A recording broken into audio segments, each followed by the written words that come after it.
Hey everybody, welcome back to the show. Today we are going to talk about, are we in store for a 10-year bear market? It's pretty bearish out there.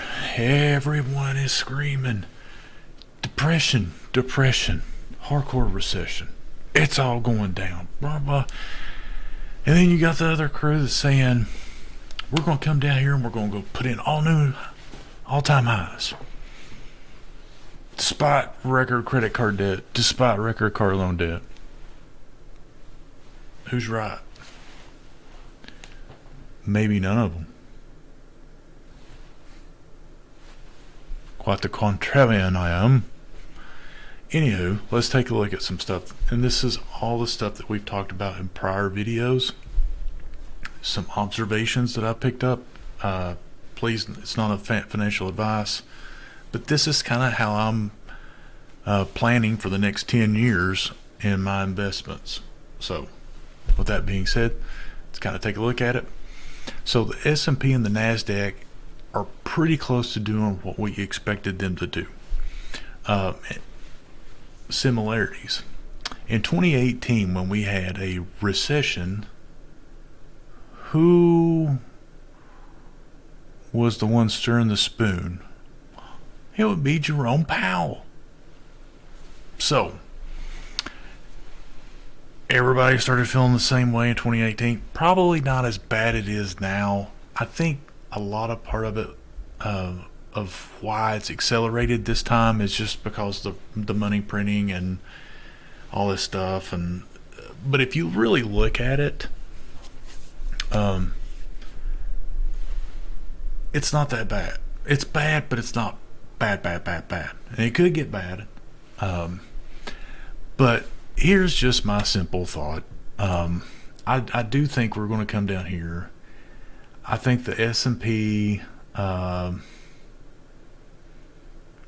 NASDAQ maybe have another 20% to go, in my humble opinion. NASDAQ maybe has got a little bit more because of the fintech stuff, and maybe another 30% or something like that. All well within boundaries of a soft to medium landing. And that's what I'm thinking, that we're going to have a soft to medium landing. And everybody is like so bearish. In 2008, like, it got insane. And it was bad then. We were a heartbeat away from a depression. So this is kind of how I'm seeing stuff, and we'll kind of jump over here to a Bitcoin chart, and this illustrates the bigger. You can hide Bitcoin if you want on this chart. It doesn't matter. But this is kind of what I'm thinking, right? So we'll probably come down another, crypto and stuff like it'll come down a lot farther, but the index is another 18 to 20, maybe 30% or something like that. And we trade sideways for a couple of years. People have to pay off credit card debt. They've got to pay down these car loans. We've got to get that worked out. And there may be some contagion there on some of the smaller banks not being capitalized correctly. And that's largely part of the car loan situation. But,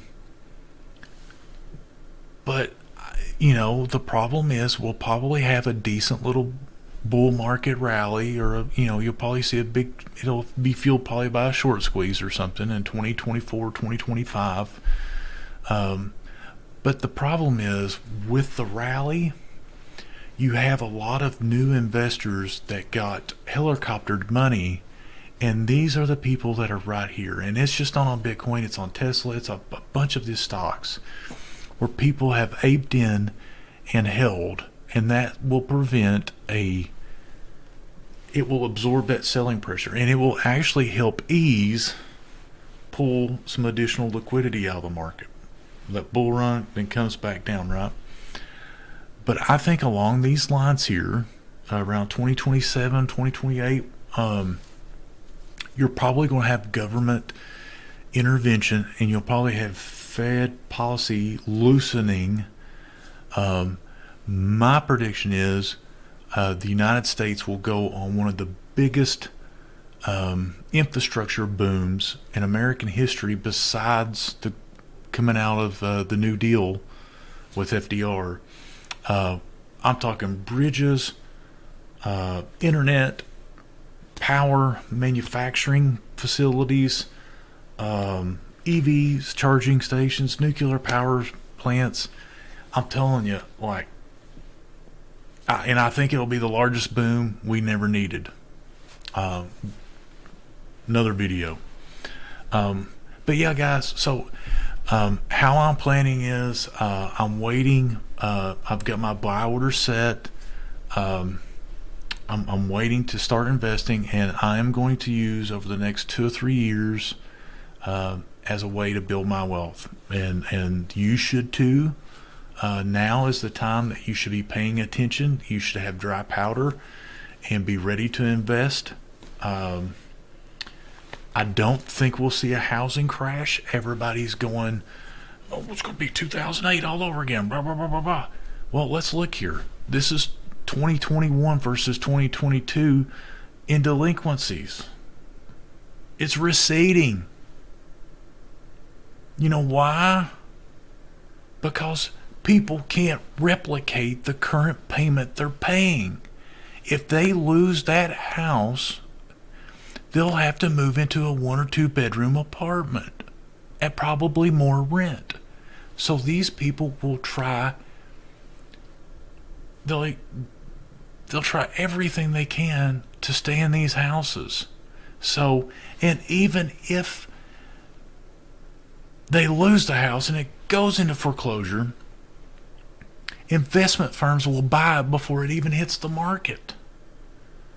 Granted, we might see some multifamily stuff and all odds and ends like that, but people that's hoping for a housing apocalypse, it's not going to happen yet.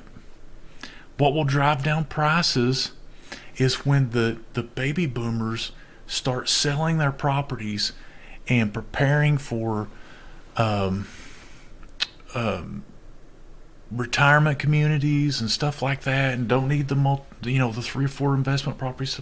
They start selling it out, and there's not enough young people to scoop up the supply. That's what will drive prices down. So that's all I got. Don't get too bearish. Don't get too bullish. Expect to be bored to death, and that's how you make money when everyone else is sleeping. All right, gang. Beefy out. Thanks.